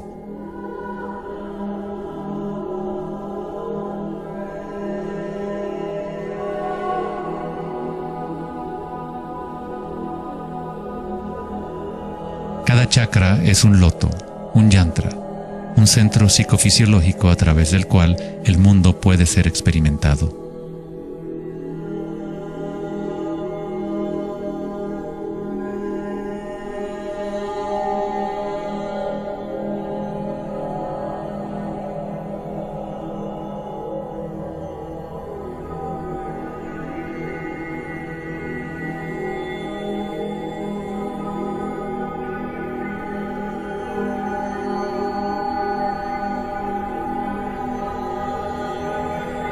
Un yantra tradicional, tal como se puede encontrar en la tradición tibetana, posee valiosas capas de significado, a veces incorporando una cosmología y visión del mundo por completo. El yantra es un patrón en constante evolución que trabaja a través del poder de la repetición o iteración de un ciclo. El poder del yantra está casi perdido en el mundo de hoy, ya que buscamos significado solo en la forma externa y no lo conectamos a nuestras energías internas a través de la intención.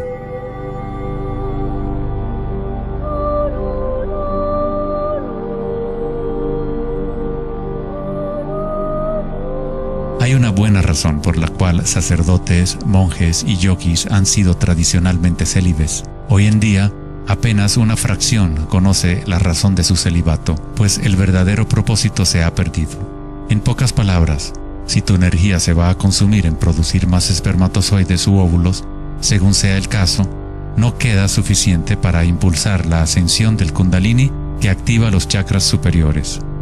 El Kundalini es energía vital, la cual es también energía sexual.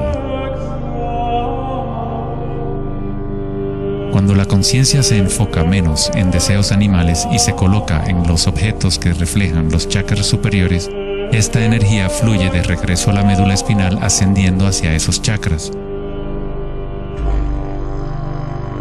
Muchas de las prácticas tántricas enseñan a dominar la energía sexual con el fin de poder utilizarla para una mayor evolución espiritual.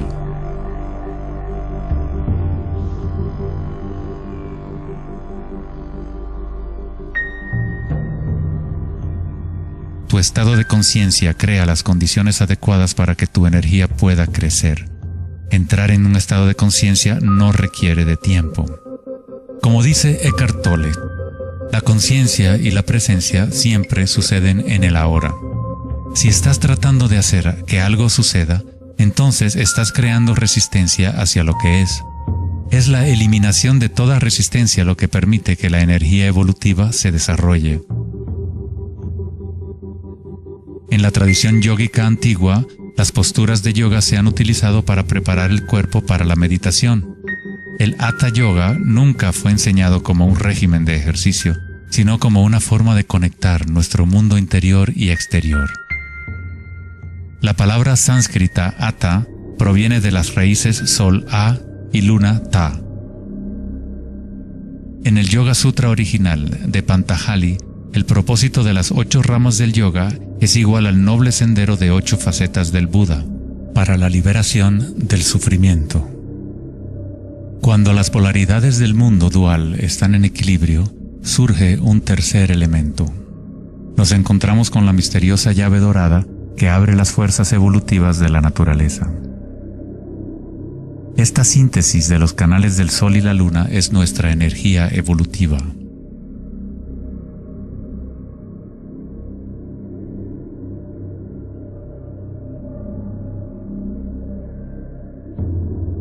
Puesto que ahora los seres humanos se identifican casi exclusivamente con sus pensamientos y con el mundo exterior, es en raras ocasiones que un individuo logra el equilibrio entre las fuerzas internas y externas, lo que permite el despertar natural del Kundalini. Para aquellos identificados solo con la ilusión, el Kundalini siempre seguirá siendo una metáfora. Una idea en vez de una experiencia directa de la energía y la conciencia propias.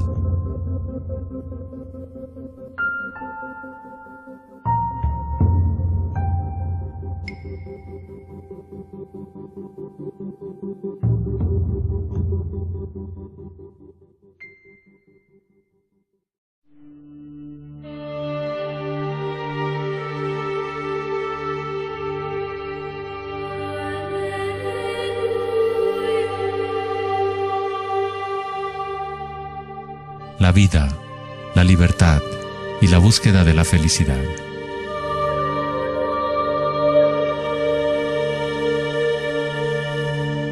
Vivimos nuestras vidas buscando la felicidad allá afuera, como si fuera una mercancía. Nos hemos convertido en esclavos de nuestros propios deseos y anhelos. La felicidad no es algo que pueda ser perseguido o comprado como un traje barato. Esto es maya, ilusión, el juego interminable de la forma. En la tradición budista, samsara, o el ciclo interminable del sufrimiento, se perpetúa por el deseo de placer y la aversión al dolor. Freud se refirió a esto como el principio del placer. Todo lo que hacemos es un intento de crear placer, para obtener algo que deseamos o para evitar algo que no es deseable, que no queremos. Incluso un organismo simple como el paramecio hace esto. Esto se llama respuesta al estímulo. A diferencia de un paramecio, los humanos tenemos más posibilidades de elección. Somos libres para pensar, y ahí radica el problema. Es pensar en lo que deseamos, lo que se ha salido de control.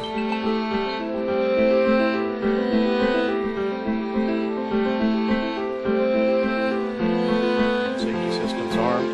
10, 9, 8, 7, 6, 5, 4, 3, 2, 1, 0, and liftoff of Endeavour, going where east and west do meet at the International Space Station.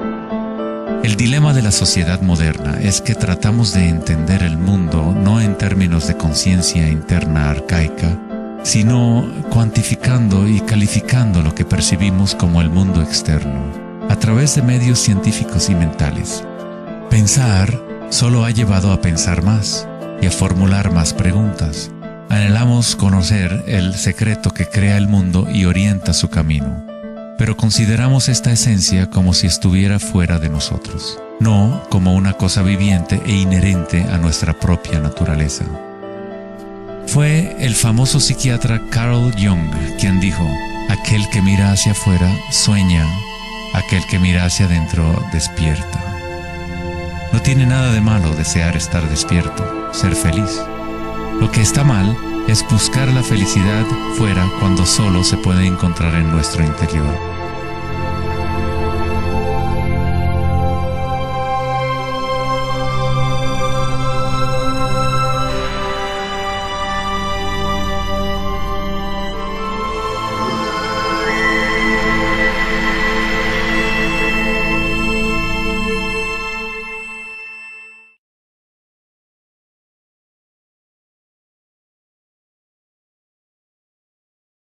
Más allá del pensamiento.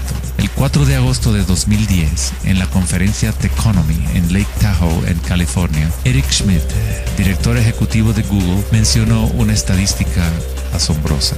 Cada 2 días creamos la misma cantidad de información que hemos creado desde los albores de la civilización hasta el año 2003. Es algo así como 5 exabytes de datos.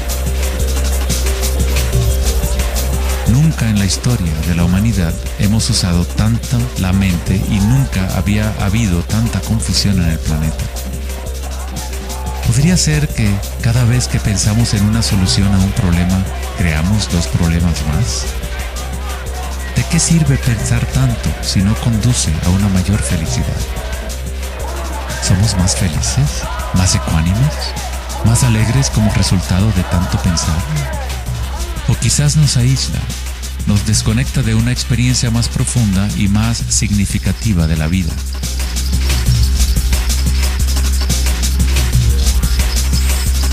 Pensar, actuar y hacer deben estar en equilibrio con el ser. Después de todo, somos seres humanos, no actos humanos.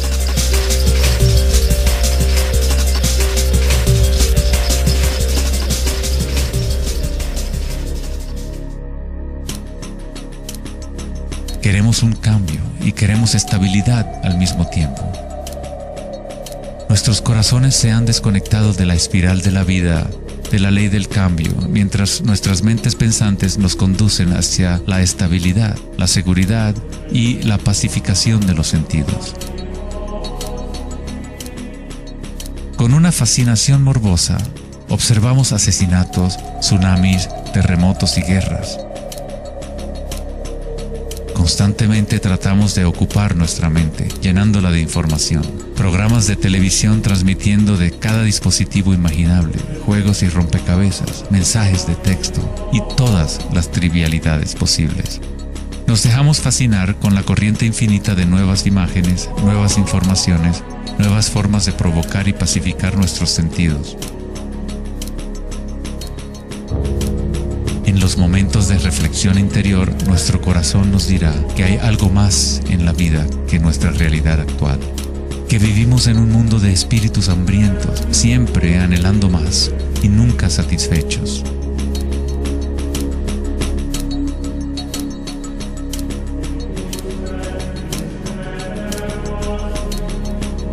Hemos creado una vorágine de datos que vuelan alrededor del planeta para facilitar más pensamientos, más ideas sobre cómo arreglar el mundo, para solucionar los problemas que solo existen porque la mente los ha creado. Los pensamientos han creado todo el lío en el cual nos encontramos actualmente. Libramos guerras contra enfermedades, enemigos y problemas. La paradoja es que aquello que resistes, persiste. Cuanto más te resistes a algo, más se fortalece. Al igual que ejercitar un músculo, en realidad estás fortaleciendo aquello de lo cual justamente te quieres deshacer. Entonces, ¿cuál es la alternativa al pensamiento? ¿Qué otros mecanismos pueden utilizar los seres humanos para existir en este planeta?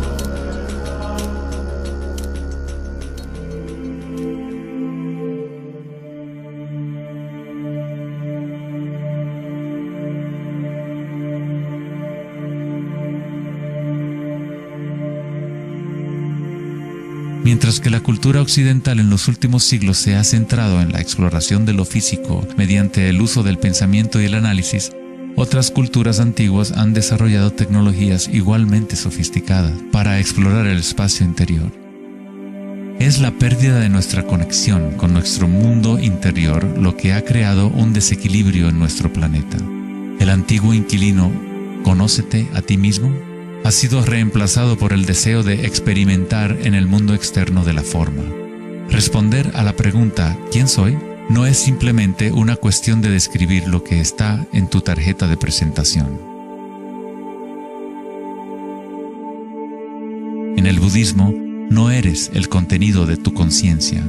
No eres apenas una colección de pensamientos o ideas, porque detrás de los pensamientos está aquel que está siendo testigo de los pensamientos.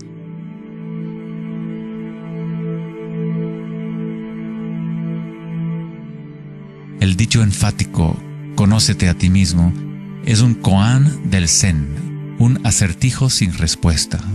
Como un perro persiguiendo su cola, es solo la identidad del ego que quiere encontrar una respuesta, un propósito.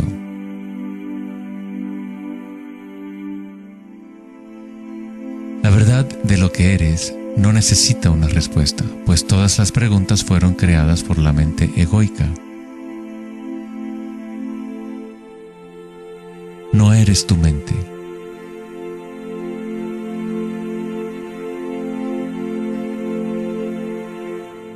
La verdad no yace en más respuestas, sino en menos preguntas. Como dijo Joseph Campbell, no creo que la gente esté buscando el significado de la vida, más bien buscan la experiencia de estar vivos.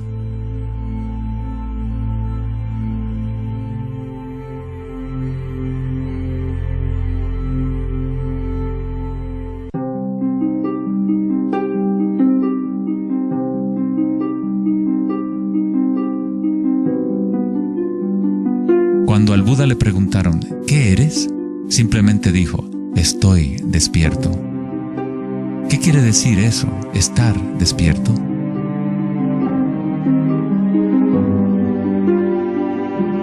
El Buda no dice exactamente qué es, porque el florecimiento de cada vida individual es diferente, pero sí dice algo, es el fin del sufrimiento.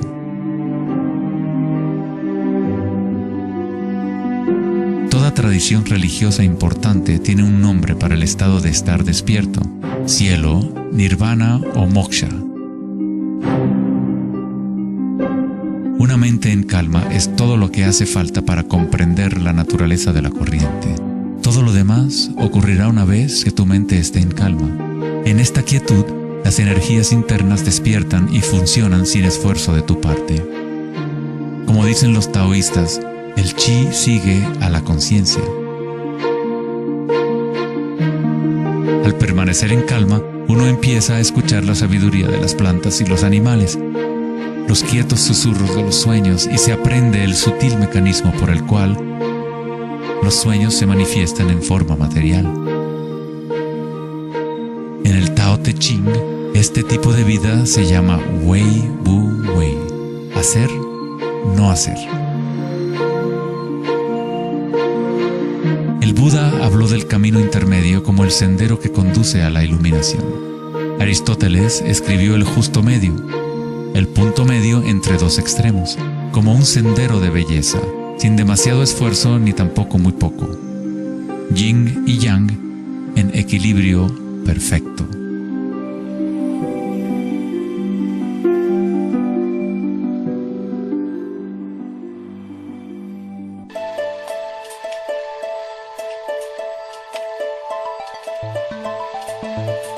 La noción de Vedanta sobre Maya, o la ilusión, es que no experimentamos el medio ambiente en sí, sino una proyección creada por los pensamientos. Por supuesto, tus pensamientos te permiten experimentar el mundo vibratorio de cierta manera, pero nuestra ecuanimidad interior no tiene que estar supeditada a acontecimientos externos. La creencia en un mundo externo independiente del sujeto que percibe es fundamental para la ciencia.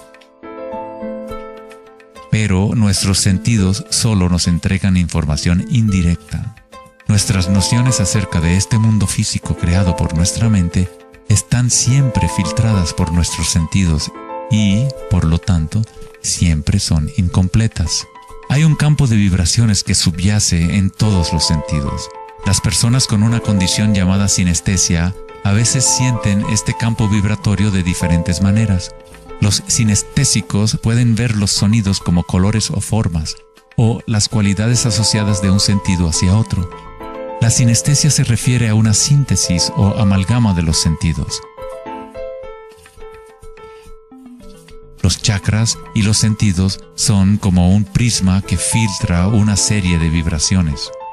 Todas las cosas del universo están vibrando a diferentes velocidades y frecuencias. El ojo de Horus se compone de 6 símbolos. Cada uno representa uno de los sentidos. Al igual que el sistema védico antiguo, el pensamiento se considera un sentido.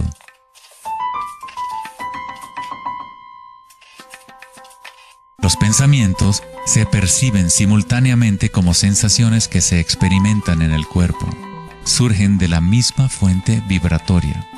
El pensamiento es simplemente una herramienta, uno de los 6 sentidos, pero lo hemos llevado a un estado tan elevado que nos identificamos con nuestros pensamientos. El hecho de que no identificamos el pensamiento como uno de los 6 sentidos es muy significativo. Estamos tan inmersos en nuestros pensamientos que al tratar de explicar el pensamiento como un sentido, es como explicarle a un pez el agua. ¿Agua? ¿Qué agua?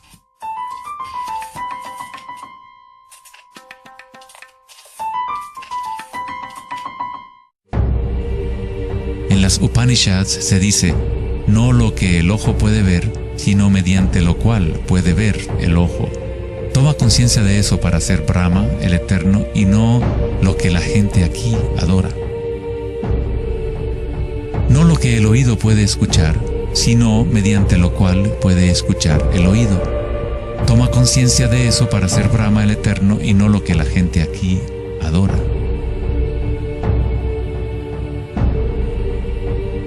No lo que el habla puede iluminar, sino mediante lo cual el habla puede iluminarse.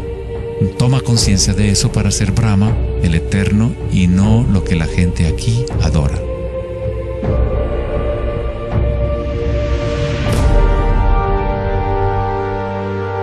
No lo que la mente puede pensar, sino por lo cual la mente puede pensar. Toma conciencia de eso para ser Brahma, el Eterno, y no lo que la gente aquí adora.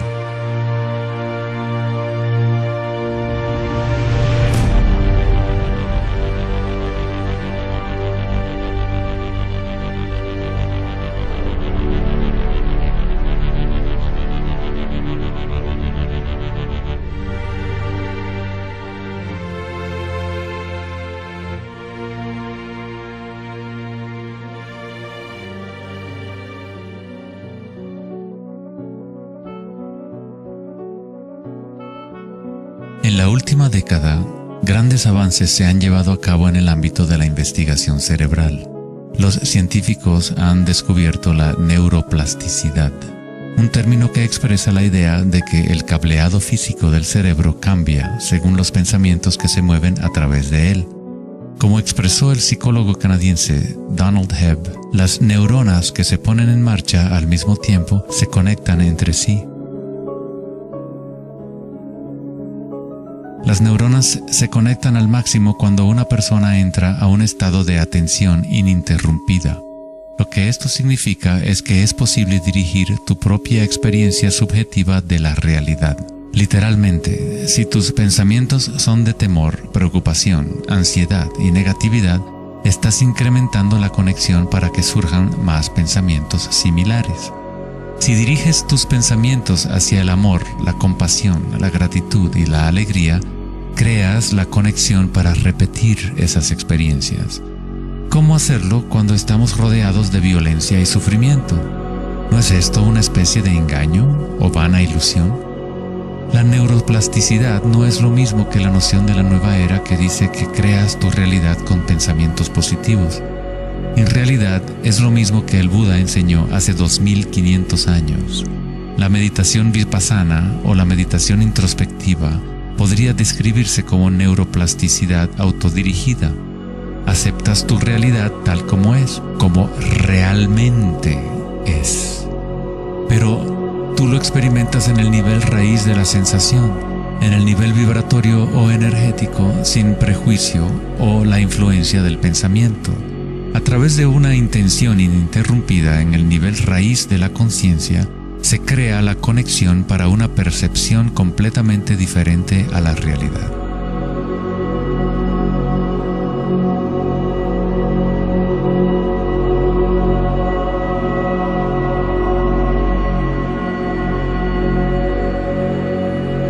La mayor parte del tiempo lo entendemos al revés.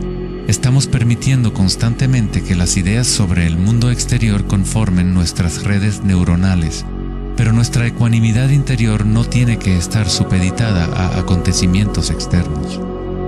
Las circunstancias no importan, solo mi estado de conciencia importa. Meditación en sánscrito significa estar libre de cualquier tipo de medición o evaluación, libre de toda comparación, de todo devenir. No estás tratando de convertirte en algo más, estás de acuerdo con lo que es. La forma de superar el sufrimiento del reino físico es aceptándolo por completo, decirle que sí a todo para que se convierta en parte tuya en vez de tú ser parte de eso.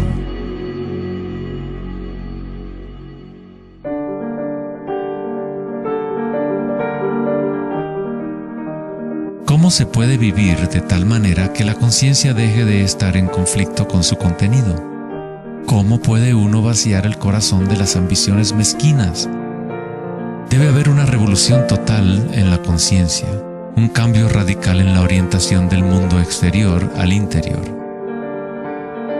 No es una revolución provocada solo por la voluntad o el esfuerzo, sino también por la entrega total, la aceptación de la realidad tal como es. Solamente desde el corazón podemos tocar el cielo. Rumi. La imagen del corazón abierto de Cristo transmite de forma poderosa la idea de que uno debe abrirse al dolor. Uno debe aceptar todo si desea permanecer abierto a la fuente de la evolución. Esto no significa que te conviertes en un masoquista. No buscas dolor, pero cuando el dolor viene, lo cual inevitablemente ocurre, simplemente aceptas la realidad tal como es en lugar de anhelar otra realidad. Los hawaianos han creído durante mucho tiempo que es a través del corazón que aprendemos la verdad. El corazón tiene su propia inteligencia, tan obvia como la del cerebro. Los egipcios creían que el corazón, y no el cerebro, era la fuente de la sabiduría humana. El corazón era considerado el centro del alma y la personalidad. Era a través del corazón que se expresaba la divinidad, impartiendo conocimientos a los antiguos egipcios sobre su verdadero camino. Este papiro representa la medición del peso del corazón. Era considerado algo bueno pasar la vida después de la muerte con un corazón liviano. Eso significaba que habías tenido una buena vida.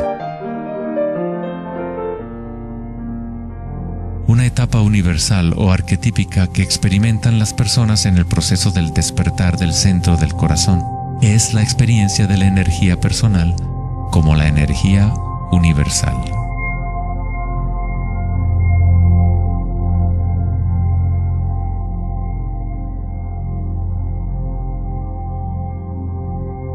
Cuando te permites sentir este amor, ser este amor, cuando conectas tu mundo interior con el mundo exterior, entonces todo es uno. ¿Cómo podemos experimentar la música de las esferas? ¿Cómo se abre el corazón?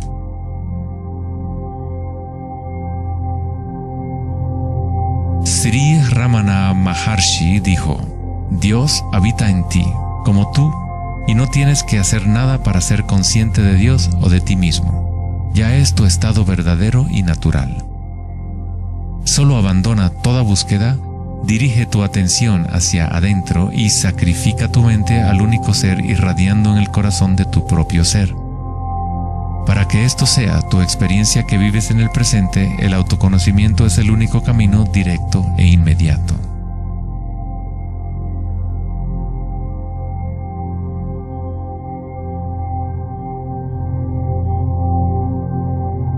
Cuando concilias y observas las sensaciones internas, tu vitalidad interior, estás observando en realidad el cambio.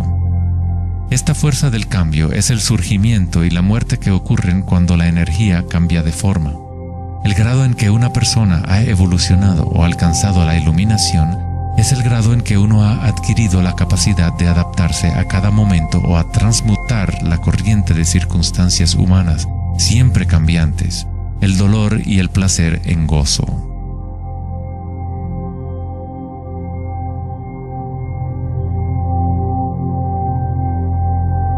Leo Tolstoy, autor de La Guerra y la Paz, dijo que todo el mundo piensa en cambiar el mundo, pero nadie piensa en cambiarse a sí mismo.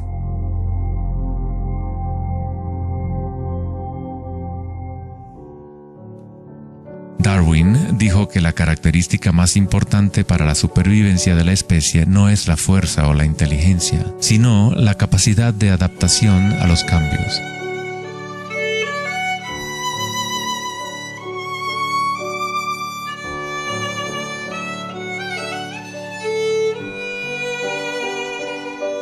Debemos convertirnos en expertos en adaptación. Esta es la enseñanza budista de Anicca. Todo está surgiendo y desapareciendo, cambiando. El cambio es constante. El sufrimiento existe solo porque nos apegamos a una forma particular.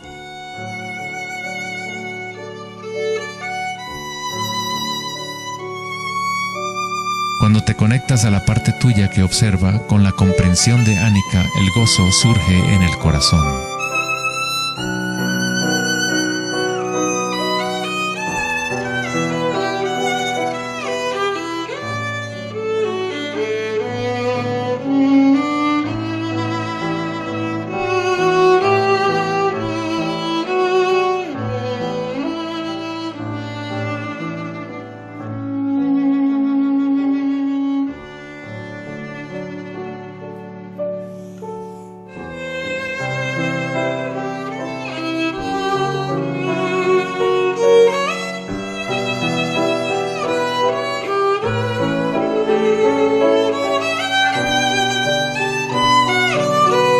Santos, sabios y yogis a lo largo de la historia han descrito de una manera unánime la unión sagrada que se produce en el corazón, ya sean las obras de San Juan de la Cruz, los poemas de Rumi o las enseñanzas tántricas de la India.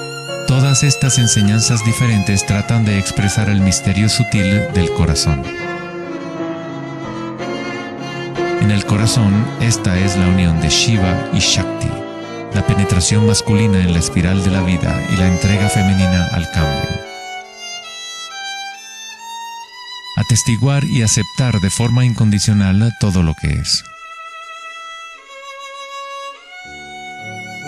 Con el fin de abrir tu corazón, debes abrirte a los cambios.